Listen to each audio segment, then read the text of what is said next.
Social, démocrate progressiste. Monsieur le Président, chers collègues, nous abordons ici une question essentielle qui façonnera l'avenir et la vie de notre métropole, la mobilité.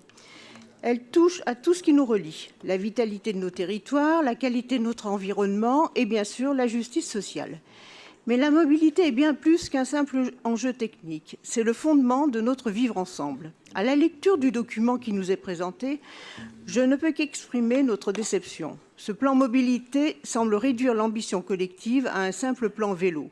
Certes, la promotion du vélo est un levier nécessaire et louable, mais elle ne saurait constituer, à elle seule, une réponse à la complexité des défis de mobilité auxquels nous faisons face aujourd'hui et plus encore à l'horizon 2040.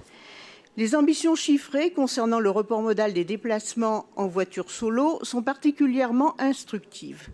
Pour les déplacements de 1 à 10 km, on souhaiterait que 50% soient réalisés à vélo. Pour les déplacements de plus de 1 km à l'intérieur de l'agglomération lyonnaise, seulement 25% devraient se reporter sur les transports en commun. Enfin, pour les déplacements de plus de 10 km, 50% sont renvoyés au covoiturage. Ces chiffres témoignent d'une orientation qui ne fait pas des transports en commun une priorité pour les courts trajets. Pourtant, c'est précisément dans cette tranche de déplacement que des solutions fiables, efficaces et intégrées pourraient avoir un impact décisif pour réduire l'usage de la voiture solo. Un autre point nous interpelle, c'est le manque de visibilité sur des éléments clés que sont les parkings relais. Aucune donnée précise sur leur nombre ou leur localisation. Les nouvelles lignes de bus et les rabattements multimodaux, où sont les perspectives? Enfin, le métro, mais chut, c'est un gros mot. L'absence de volonté de toute réflexion stratégique sur son rôle est flagrante. Cet assourdissant silence est inquiétant. Le tour de passe-passe de ce plan consiste à présenter comme innovante la simple poursuite des projets étudiés lors du précédent mandat, tout en s'appuyant sur l'entretien des infrastructures existantes. Mais imaginez un instant, si nos prédécesseurs avaient fait preuve du même manque d'ambition, nous en serions encore au trolleybus. À l'inverse, permettez-moi de relever, non sans une certaine ironie, que nous discutons aujourd'hui d'une délibération relative à la mise en œuvre des navettes fluviales. Je ne peux m'empêcher de me souvenir de vos réactions en 2020, lorsque ce projet figurait dans nos programmes de campagne portés avec conviction par d'autres acteurs politiques.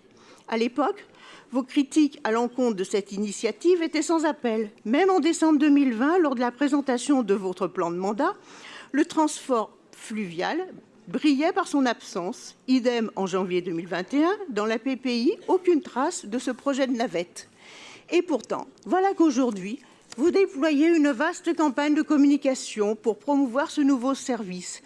Une démarche qui interroge, dans ce contexte budgétaire actuel, particulièrement contraint. Drôle de sens des priorités. Même si nous avons toujours été favorables à ce projet, il est difficile de ne pas questionner son opportunité face aux baisses de financement qui impactent notre capacité à répondre aux priorités essentielles. Ce projet, aussi intéressant soit-il, reste secondaire dans la hiérarchie des besoins.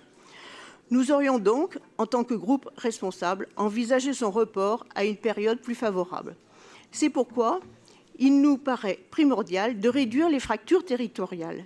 Mais le réseau de transport en commun reste aujourd'hui toujours insuffisant face à la demande croissante, aux défis sociaux et écologiques.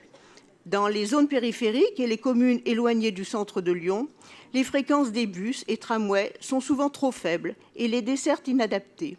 Cette situation renforce la fracture entre la ville-centre bien desservie et les communes périphériques tenues à l'écart. Certaines priorités doivent être abordées avec une réelle volonté politique.